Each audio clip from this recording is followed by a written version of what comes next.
Good morning, Manong Ted. Good Good morning po, morning. Manong Ted. Good morning. Okay, ano ang nickname mo? Yes, good- Anong nickname mo? Nung nagtuturo po ako, Novi po, teacher Novi. Pero ngayon po, Nobs na lang, pinaikli na po, Nobs. Nobs. Okay, sige. Nobs, ganito. Sige. Yung bang steamer mo, nagamit mo na? Meron ka na bang naibentang siomay? Yes po, Manong Ted. Kahapon, nabenamanuhan na po. Okay. Napansin ko lang, ang dami mong binibili ng mga perishable na mga items, no? Ang fishball na yan. Ano pa ba yung niluluto mo? Oh, fishball, kikiam. Kikiam, Oh, chicken balls, lahat ng itong pwede. siomay na Siomay, ito. siopaw. Paano, di ba hindi naman lahat agad mo naluluto? Saan mo ito nilalagay para hindi mapanis? Manong Ted, pag sa maghapon po na nagtitinda ko, nilalagay ko po sa storage box po yung parang styrofoam po siya, nilalagyan ko ng yelo. Tapos pag matapos naman po ako magtinda, magsasara na po, ilalagay ko po siya ulit sa ref, ito frozen ko po. Pero konti lang naman po yung leftover. Usually, konti lang po natitira, halos mauubos po. Then yung matitira po, pang-almusal ng mga bata po. Opo. So, hindi nasasayang. Opo, Manong Ted. Okay, good. So, meron ka ng refrigerator. Ano lang po, Manong Ted, na panalunan ng asawa ko nung year-end party nila po. Okay. Sige. So, yan bang refrigerator mo na yan? Okay na yan para sa iyong hanap buhay? So far naman, Manong Ted, okay naman po. Ay, praise God. Mabuti naman at meron ka ng ref. Akala ko kasi wala kang refrigerator eh. Opo, blessings lang din yan, Manong Ted. Blessings lang po na dumating po. Unexpected po. God is good. Oo nga, nanalo nga ng refrigerator doon sa party, ang mister mo. Oo. Gaano kalaki yung ref? Ano lang siya, Manong Ted? 7 cubic din po siya na Ba? Okay.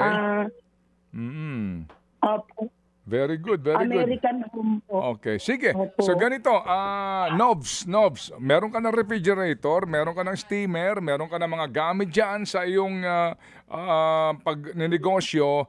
Ano ang pwede makatulong pa sa iyo dyan para maging mas maayos ang iyong paghahanap buhay at ang iyong ang iyong araw-araw na pagbabantay sa iyong tindahan? Opo, Manong Ted. Kung halimbawa po nalalago po ito, gusto ko rin pong madagdagan pa ng medyo maluwag naman po itong pwesto ko. Napansin ko po kasi maraming mga nag-aalaga dito ng mga baboy, manok. If ever po kahit mag-start lang ako, kung mapalago ko po ito, mag-start po ko kahit mga 4 na sako lang po ng mga patuka, mga pagkain para malapit na lang po yung bibilan nila kaysa lalabas pa po sila sa palengke sa malayo. Gusto mo mag-alaga ng gusto mo mag-poultry? Hindi po, Manong Ted, yung mga patuka lang, yung mga pagkain lang po. Kala ko gusto mo Wala pong space, Manong Ted. Okay. So gusto mong kumbaga yung iyong tindahan, gusto mo nang mag-diversify, no? Oh, papalaguin niya. Oo, gusto mo na magtinda ka rin ng mga patuka, ayan, yung mga yung mga nagmamanukan diyan, yung mga may alaga ng mga manok. Okay, sige. Opo. Yung bubong nyo,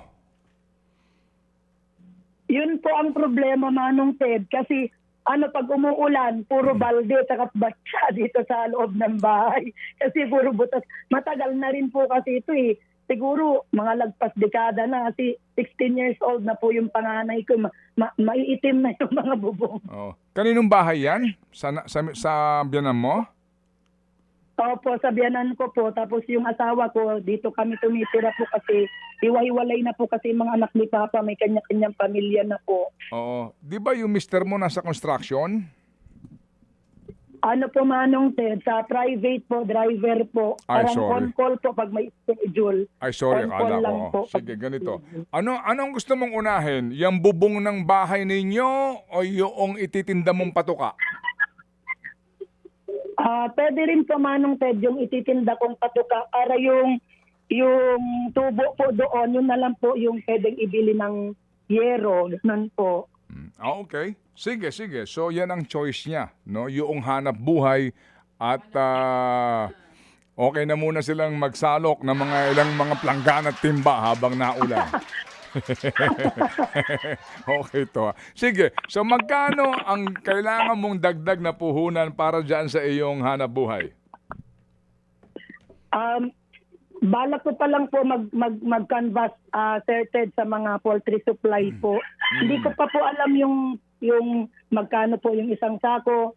Wala pa po akong idea kung magkano po. Pero magtatanong pa po ako, mag-canvas Sige. pa po ako, Okay. Manong Ted. Sige, sige. So, ganito ha, abangan namin ang iyong report sa amin kung mga magkano bang kailangan mo muna na paunang puhunan dyan at hihintayin namin. After all naman, ito ang mga tulad mo ang hinahanap namin, yung mga hindi agad-agad nagsasabi o hindi nagmamadali kasi nga kailangan munang kumpirmahin para sakto-sakto lang, di ba? Ang kanila pong gustong matanggap na tulong. Okay, Nobs?